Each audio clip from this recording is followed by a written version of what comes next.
So this is the second part of my ranking of the TETH class abnormalities. I don't really have an intro for this because I already did the intro from the last part. So let's just jump right into it.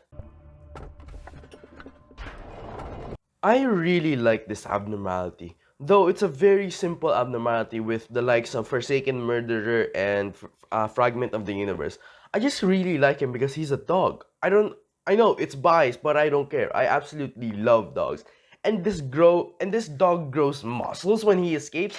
Like Jesus Christ, he even has tattoos. Also, he goes back to his containment cell once he kills an employee. So enough about my love for dog. Let's move on to the next abnormality. I don't really like skin prophecy because it's one of those abnormalities that makes the employee die when their SP reaches zero rather than panicking. Because when they're panicking, you can at least get a chance to get them back, but because of skin prophecy, they'll just die. So, anyways, what does it does is if you send an employee to use it, it will increase the insight of the employee by 15 points, and additionally, they will become weaker against white damage by 0.3. The effect does stack. That means you can use it. You can get an increase of a max of 100 points, but it will also increase the amount of white damage the employee takes. And I already talked about how when a employee uses it, their SP reaches zero, they'll die immediately. So I don't really like this abnormality.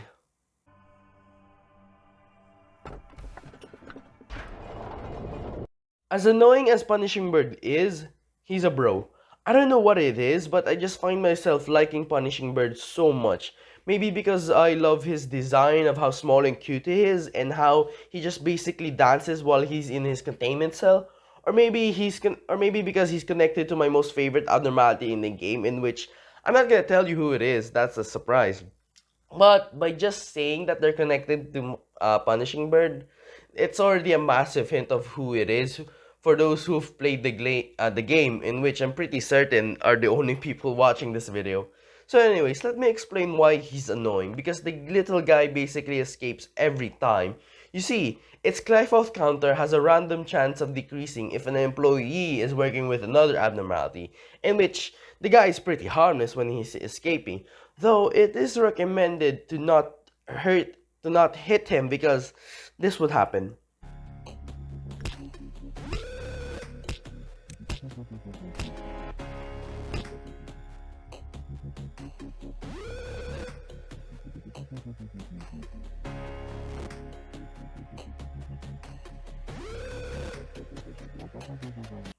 Just pretend she died, okay? Seriously though, how the hell did she survive that? I'm honestly so confused by this. So anyways, let's move on. I really like Scorched Girl. I just find her really cute, and plus her ego weapon is literally a rocket launcher. Anyways, time to explain her special ability. When she escapes, she ignores everybody and goes after a single person that she targeted. You can tell that her target by a match symbol over their head. Once she reaches the person she is targeting, she will ignite and explode, possibly killing the person she is targeting as well as everybody nearby. Though after what happened with Punishing Bird, there is a possibility that they also won't die, so I don't know anymore. So let's move on. I don't like this guy. Mainly because of its gimmick, it's really annoying to deal with. So depending on which face the guy is standing in front of, you'll get a higher chance or a lower chance of getting a good work result. And in early game, getting a bad results with this guy, there's a high chance of the employee you sent to work with it will die. The faces in the left are the ones that will give you a higher chance of getting a good result. The ones in the right will give you a lower chance of getting a good work result. Then in the middle is moderate, or maybe there's no increase at all. I actually don't know what happens in the middle, in which you guys can see why I don't like this guy. You just have to hope that once your employee is about to go in, it doesn't just suddenly move all the way to the right. So let's move on.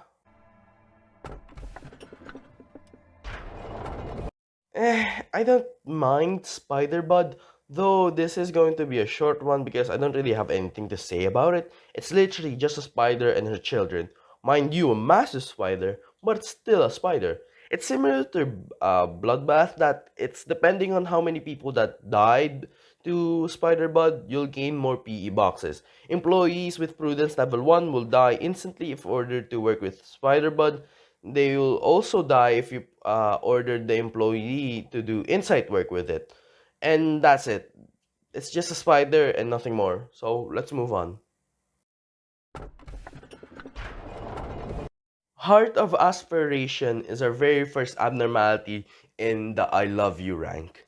This abnormality is just free attack speed and HP, and that's it. There's no downside to it. The only thing you need to do is have the employee that has it equipped attack the enemy or use it for more than 30 seconds. Seriously, that's it. It's just a really good abnormality. I say it's in the top 3 of the most useful item abnormalities. So anyways, let's move on.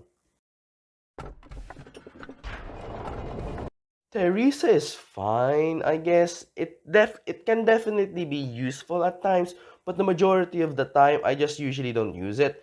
So what it does is if you send an employee to use it, it will regenerate their SP as well as regenerating the SP of all the employees in the department of which Teresa is located. But if the employee using it doesn't stop after 20 to 30 seconds, they'll gradually lose their SP until they are panicked. So, anyways, that's about it. Let's move on. Void Dream, the sleeping little sheep. I like it. I find it really cute. I think it's a good trainer for attachment, but you do need an employee with level 3 prudence to work with it. If you send an employee with level 2 prudence or lower, they'll just go to sleep and never to be reawakened.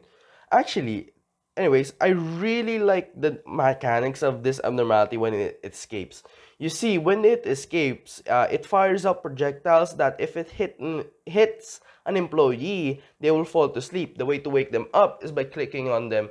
You can probably see it on the gameplay. After a period of time, Void Dream will go back to its containment cell if not provoking. You see, if you do attack Void Dream when it's escaping, it will transform into a massive chicken, and this is where it actually might cause a problem.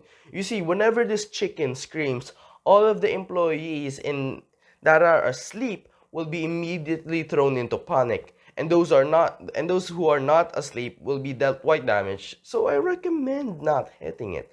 So anyways, that's it. Let's move on.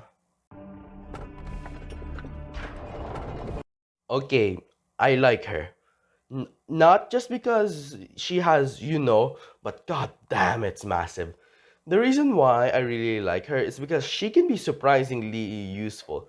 Let me talk about first her special ability. First of all, if you send an employee with level 1 temperance to work with her, after the work is done, they'll be thrown into panic. Secondly, if you order an employee to do attachment work with her Clifoth counter reaches 0. And when her Clifoth counter reaches 0, this is where she can be surprisingly useful.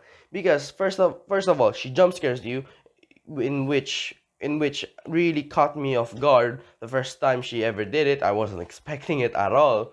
But anyways, it does white damage all over the department she is located at, with this she can clear out all of the clerks in the department. You might think this is a bad thing, but having all of the clerks dead is usually a good thing because there's some abnormalities that rely on clerks being alive to wreak havoc to their facility. But don't worry, I'll get to those abnormalities when we get there. So that's the end of the video. I hope you enjoyed it. Also, before I announce my next video, I've noticed that my Albedo and Ito video have been stagnating on 10 and 25 views, which is kinda upsetting, but who really cares? Well, I guess me. But what am I talking about? I'm certain nobody wants to hear this. So let me announce my next video. It's definitely going to be a Genshin video. It's probably going to be about D-Luke because in my opinion, he's one of the most underrated characters in the game and he definitely deserves some love, the Batman of Mondstadt. Also, I've been playing some Tower of Fantasy. I've been enjoying it so far. Might make a video about it. Also, before I go, I need to say this. Mia is way cuter and much more better than Paimon. She's not annoying, she's actually useful, unlike the so-called best traveling partner in the world. Though I am not certain that if she is going to be useful, but I don't care, she is adorable as hell. So, yeah. Goodbye.